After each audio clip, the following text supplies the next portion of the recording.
तो हमने एक फैसला लिया है, एक दो दिन में पत्र निकाल देंगे कि अभी हम 3 महीना उनको कागज ढूंढने का, कागज तैयार करने का पहले समय देंगे, तब हम सर्वे का डिक्लेरेशन स्टार्ट कराएंगे। हमारे सांसद श्री पप्पू यादव जी ने भी इस बात को बताया था। हमने परसों, चूंकि ये न्यूज अभी तक मैंने नहीं दिया है किसी को, कल हम देने वाले थे, आपने पूछ लिया तो मैं बता रहा हूँ कि हम लोगों ने समझा कि जनता को शुरू में परेशानी हो रही है कागजात ढूंढने में, क्योंकि सभी लोग सोच रहे थे कि सब हमारा ठीक ठाक है। एक अच्छा ये भी है कि जिसका बाल बच्चा, बेटा बेटी बेंगलोर, दिल्ली, बम्बई पढ़ता है, आज माँ बाप थोड़ा कष्ट सह के कागजात तो बना देगा, नहीं तो 10 साल बाद उसका बेटा बेटी बम्बई दिल्ली से आके वो कागजात भी नहीं बनाएगा। तो थोड़ा कष्ट तो हो रहा है, लेकिन कष्ट जनता को हो रहा था तो जनप्रतिनिधि को भी कष्ट हुआ।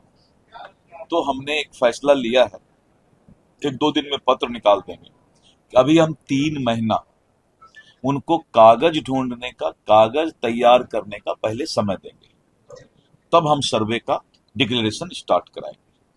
3 महीना में हम सभी जनप्रतिनिधि के साथ बैठेंगे और बैठ करके हम इस बात को समझेंगे, और रैयत के साथ भी बैठेंगे जो जमीन के मालिक हैं। और अपने विभाग को भी हमने सभी सीओ को पटना बुलाया, हमने सख्त हिदायत दे दिया है कि अपनी आदत में सुधार लाओ, नहीं तो दिलीप जायसवाल किसी को बकसने वाला है। और विभाग में भी सुधार लाऊंगा, मैं किसी को बकसने वाला नहीं। और रैयत को भी, जो जमीन के मालिक हैं, घर के मालिक हैं, उनको भी हम 3 महीना का समय अभी देंगे, जिससे कि वो कागजात तैयार कर ले।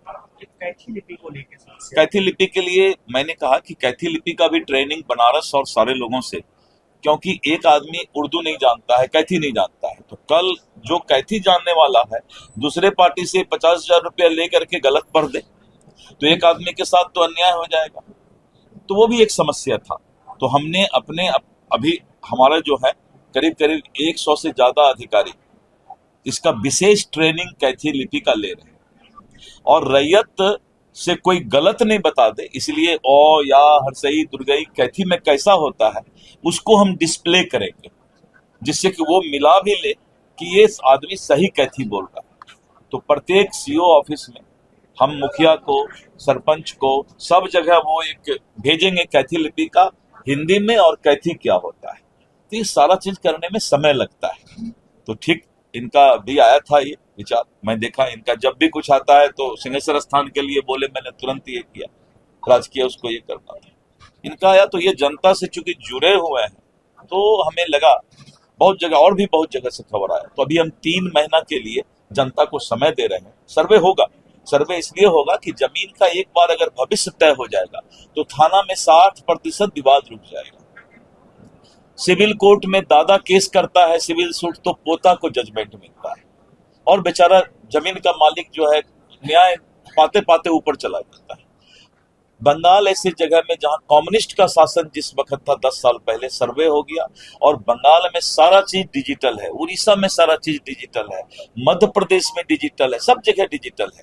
तो थोड़ा कष्ट तो होगा, लेकिन जो अभी जो प्रॉब्लम था उस प्रॉब्लम को दूर करने के लिए एक बार 3 महीना का समय और विभाग को हिदायत कि कागजात तुम्हारे पास है तो तुम मांग क्यों रहे हो रैयत से भाई, अगर कागजात नहीं था तो ऑनलाइन रसीद कैसे काटे। तो ये सारी बातों का हल राजस्व मंत्री के रूप में, एक आम जनता के रूप में, पहले राजस्व मंत्री को एक आम जनता होना चाहिए, तो मैं एक आम जनता हूं और इसीलिए 3 महीने का समय हम देंगे। सर्वे होगा, क्योंकि जो जमीन माफिया है या जिन्होंने अतिक्रमण कर लिया है वो लोग ज्यादा रिमर उड़ा रहे हैं कि सर्वे बंद हो जाए, क्योंकि 52,000 एकड़ जमीन हमारा सरकारी जमीन, 50,000 से ऊपर एकड़ जमीन हमारा अतिक्रमण और माफिया के पास है। तो सर्वे होने से वो भेद खुल जाएगा, लाखों करोड़ की संपत्ति सरकार की।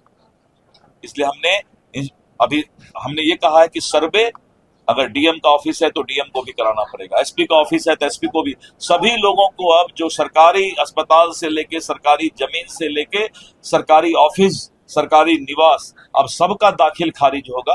वो सरकार के नाम पर होगा, लेकिन पहले वो दाखिल खारिज नहीं कराते थे। तो सरकारी संपत्ति कोई ले भी लेता था तो केस नहीं हो पाता था। अभी हमने एक बहुत बड़ा स्कैंडल पकड़ा, और के पाठक हमारे राजस्व परिषद में हमारे विभाग में है, हमने उनको लगाया है इस चीज में कि बेतिया राज की अंतिम रानी निर्वंश थी, उनको कोई बच्चा नहीं हुआ। और उत्तर प्रदेश में इलाहाबाद, लखनऊ, बनारस, बहुत जगह बेतिया राज की संपत्ति है, हजारों लाखों करोड़ की संपत्ति है। उसको लोग गलत तरीके से जो है लूट रहे थे, माफिया लोग उसमें लग गए थे पूरा। मैंने बेतिया राज के लिए एक नया विधेयक लाने का प्रस्ताव अभी भेजा है कि जहां भी जो केस बेतिया राज का जिस भी कोर्ट में है उसको निष्क्रिय माना जाएगा। ये हाउस पास करेगी कानून, और इस तरह करके जमीन माफिया और अतिक्रमणकारी पर मेरा सीधा नजर है कि उन लोगों को हम बख्शने वाले नहीं हैं। और जो गलत पदाधिकारी है, जो सुधरना नहीं चाहता है, जिसके जेहन में भ्रष्टाचार चला गया है, वो भी मेरे कलम से बचने वाला नहीं है। और मैं किसी से कंप्रोमाइज भी करने वाला नहीं हूं। स्वभाव से ही ये स्वभाव मिल गया है, अब हम कुछ बोल नहीं सकते हैं। लेकिन जनता के साथ हर वक्त सरकार रहेगी, और सरकार में मंत्री का ये वादा और भरोसा है। धन्यवाद। अब इस पर कोई क्वेश्चन, अब हो गया, इस पर कोई क्वेश्चन, इतना हो गया। पनोरमा ग्रुप, जो सोचता है वो करता है। आपके अपने सपनों का आशियाना। ये लो, मुंह मीठा करो। आज मैंने अपना जॉब छोड़ दिया, अब हम पूर्णिया वापस जाएंगे। जॉब छोड़ दिया है? मतलब ये घर कैसे चलेगा? हम करेंगे क्या? और माँ बाबूजी क्या बोलेंगे? इसलिए मैं एक और मिठाई का डब्बा लाया। अपने बिजनेस के लिए लोन अप्रूव हो गया। अरे लोन अप्रूव हो गया वो तो ठीक है, लेकिन पूर्णिया में हम रहेंगे कहाँ? अपना घर भी तो नहीं है वहां। इसलिए तो एक और मिठाई का डब्बा अलग से लाया हूं। हमने पूर्णिया में घर ले लिया है, पूर्णिया के ई होम्स पैनोरमा में। पूर्णिया में पैनोरमा ग्रुप लेकर आए हैं ई होम्स पैनोरमा। बड़ा घर, आलीशान जिंदगी और अत्याधुनिक सुविधाओं के संग। अरे अब क्यों मुंह मीठा करवा रही हो? क्योंकि हम घर वापसी जो कर रहे हैं। घर वापसी की खुशी पूर्णिया में ई होम्स पैनोरमा के संग। ई homes panorama, luxurious lifestyle redefined.